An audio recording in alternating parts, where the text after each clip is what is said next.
আপনার মতে শাশুড়িকে?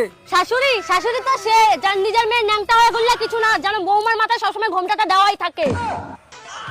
শাশুড়ি তো সে যে কথা কথা খোটা দেয় যে আমার ছেলের জন্য মেয়েদের লাইন লাগছে না, আমরা মনে হয় রাস্তায় বাতি নিয়ে বসেছিলাম ছেলেদের জন্য। শাশুড়ি তো সে যে কথায় কথায় বলে আমি আমার ছেলেকে কত কষ্ট করে বড় করেছি, আর আমার মা তো আমাকে মিশো থেকে অর্ডার করেছে।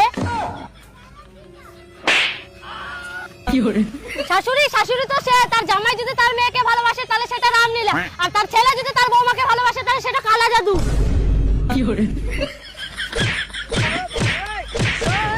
শাশুড়ি তো সে যে বিয়ের আগে বলবে যে আমার কোনো কিছু দরকার নেই, তবে বিয়ের পরে বলবে তোর বাপের বাড়ি থেকে দিয়েছেটা কি। এত কিছুর পরে হালো কাবলাটা বলে যে শাশুড়িকে মায়ের চোখে দেখবে। এই কাবলাকে আমি কি করে বুঝাই? যেমন দারচিনিতে চিনি থাকে না, কলগেটে গেট থাকে না, আমলেটে আম থাকে না, তেমন শাশুড়ি মায়ের মধ্যে কোনোদিনও মা থাকে না। এই তোর ঘর তোরাই ঝবে, তোকে কইলি প্রেম করে বিয়ে করতে না, তোরাই ঝবে আরো প্রেম করে বিয়ে কর, হবে এই তোর।